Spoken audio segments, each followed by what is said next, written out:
Want to speak real Spanish from your first lesson? Sign up for your free lifetime account at SpanishPod101.com. Hola, soy Brenda Romaniello, tu profesora de español. Hello and welcome to your Spanish class. My name is Brenda Romaniello, and today we are going to learn how to do comparisons in Spanish, specifically describing where you are from. So we are going to start with the pattern, the structure that we're going to use for comparisons in Spanish. One thing that we need to pay attention to is that we're going to have some adjectives, yes, but it's very important to note that in Spanish, we don't have different comparison degrees in the adjectives. In Spanish, we're going to use es más, is more, and then the adjective, yes? So we'll have a look at some examples to show you exactly what this means. So let's go over the pattern on how to do comparisons in Spanish. We are going to have, for example, when we're describing where you are from, or if we are describing people, cities, etc., let's say that we are going to compare today some places. Let's say that we are describing a city or a place. We're going to have the place that we want to compare. Es más, so literally this means is more. Then we're going to have an adjective, which is going to describe this place, being more as something specific. Yes, so this will be the description where we're describing. That's what an adjective does. And then que, we're going to have que. In this case, que means than, then the other place that we are comparing. Okay, so we're going to have place es más adjective que the other place. All right, so this would be, in English, we would say place is the comparative adjective than the other place. Let's have a look at some examples where we can see this pattern, this structure. Let's compare here two different cities in Mexico. We have Puebla, and Tijuana. Okay, and in the second example, we have Veracruz and Guanajuato. Vamos a ver, let's compare first Puebla with Tijuana.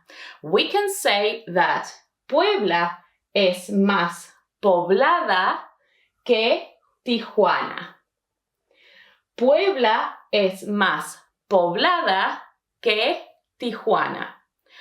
Poblada significa crowded. So this is the adjective that we're using in this particular comparison, and it means crowded. Poblada.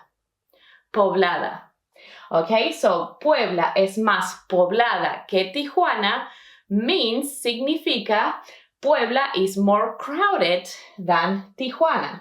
I want you to pay attention to this very important thing. As you can see here, es más significa is more. So in this case, the comparative adjective in English is just very similar to the Spanish way, yes, because crowded in this case doesn't have a comparative adjective form. But let's have a look at the following example. Veracruz es más grande que Guanajuato. Es más grande que Guanajuato. Okay, en este caso, in this case, we're saying Veracruz is bigger than Guanajuato. Can you see here? Más grande means more big, literally, right? But in English, we're going to say bigger. And this is what I mean when I say a comparative adjective, bigger. In English, we don't need to say more, but in Spanish, we always say more adjective than. Okay? Perfecto. So those are a few examples of this structure that we are going to use to compare, yes, to make basic comparisons describing where you're from, so describing places in this instance. Okay, now let's go over a dialogue. Let's say that we have two friends talking about where they're from or the cities where they're from. Por ejemplo, Querétaro es pequeña. ¿Querétaro es pequeña? Pues Querétaro es más pequeña que la Ciudad de México. Pues Querétaro es más pequeña que la Ciudad de México. As you can see here, pequeña significa small, yes? Is Querétaro small? Pequeña. And we say, pues, Querétaro es más pequeña que la Ciudad de México. Yes? Well, Querétaro is smaller than Mexico City. Aquí estamos usando la comparación. So here we are using the pattern, the structure for comparisons, and we're comparing Querétaro to Mexico City. Something important to point out here is that two things I want to point out about what we have in this dialogue. Number one is that, as you can see, we're using pequeña. We'll have a look at this adjective in a minute, but it's in the femenino form. And that is because in Spanish, la ciudad or ciudades, yes, so the city or cities are going to be femenino in Spanish. They're going to be feminine, okay? So we need to put it in the femenino form, these adjectives, all right? The second thing that I want to point out is, how do you say Mexico City in Spanish? Have you noticed? We say la Ciudad de México. La Ciudad de México. And this is very important. We have an article here, yes, a definite article, la Ciudad de México. And in English, we say Mexico City. So it would be like saying, literally, the translation would be the city of Mexico. Yes, the city of Mexico. That's exactly what that means. And most cities don't have an article. Yes, we don't use a definite article before cities. Like, look at Querétaro doesn't have an article. Veracruz, like we had it here, doesn't. Puebla doesn't have it. Tijuana, Guanajuato, we don't use a definite article before these cities, but we do for Mexico City in Spanish. So Mexico City, we say la Ciudad de México. Perfecto. Now let's move on to some vocabulary. So remember, for comparisons in Spanish, we're going to use and we're going to compare, in this case, places or cities using some adjectives. So let's have a look at some adjectives that we can use to describe places or cities in Spanish. We have frío. Frío.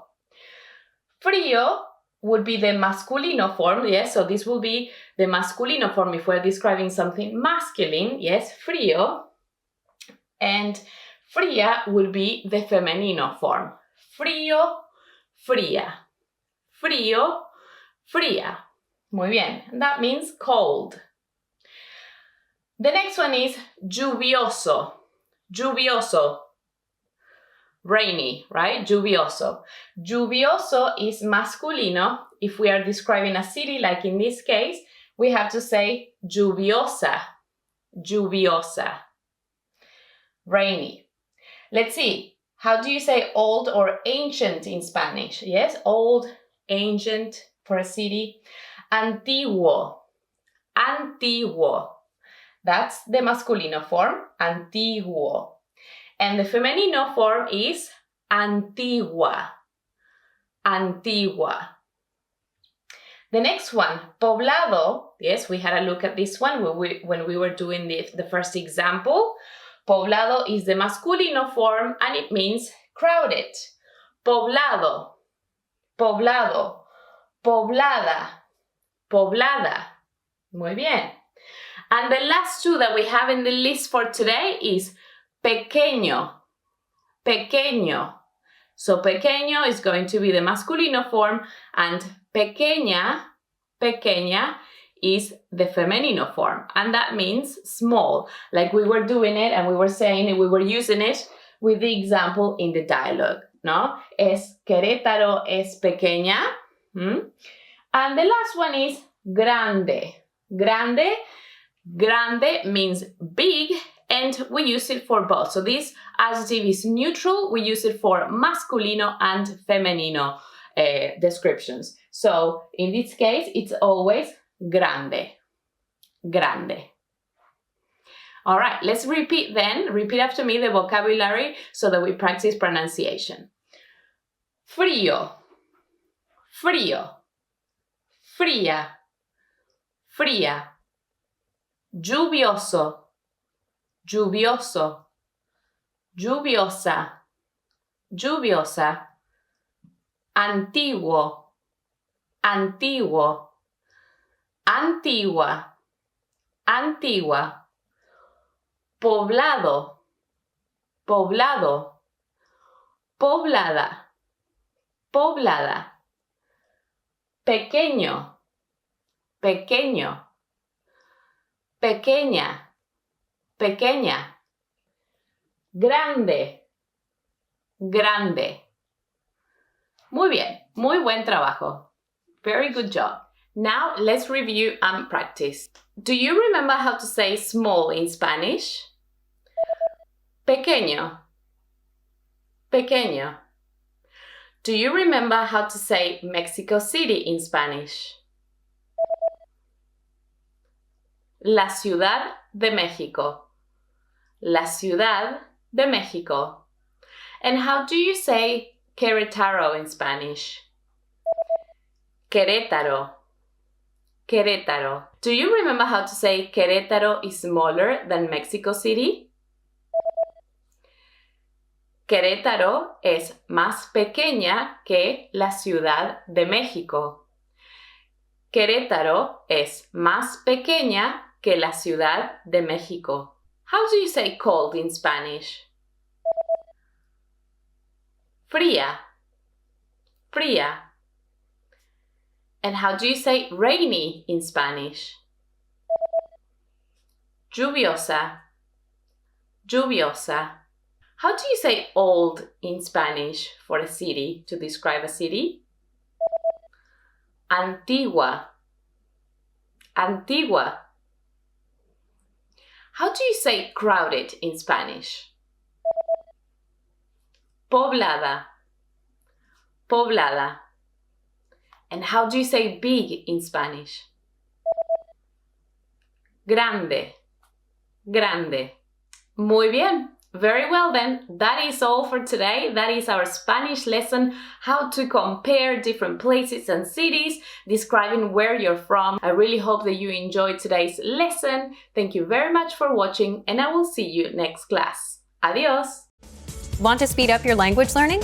Take your very first lesson with us. You'll start speaking in minutes and master real conversations. Sign up for your free lifetime account. Just click the link in the description.